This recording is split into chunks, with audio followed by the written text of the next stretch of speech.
To install your XT cylinder inside of the T-handle, you'll start by inserting your operating key into the cylinder so you can rotate it and press in the latch so you can slide it far enough for it to pop out and lock in place. You'll then want to drop this in and tighten the set screw to hold it together.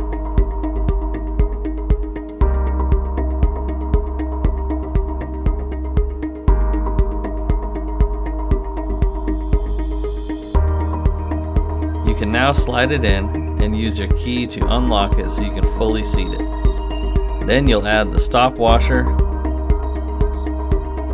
the locking washer, and lastly the 3/4 inch nut you'll need to tighten down with a 3/4 inch socket or wrench.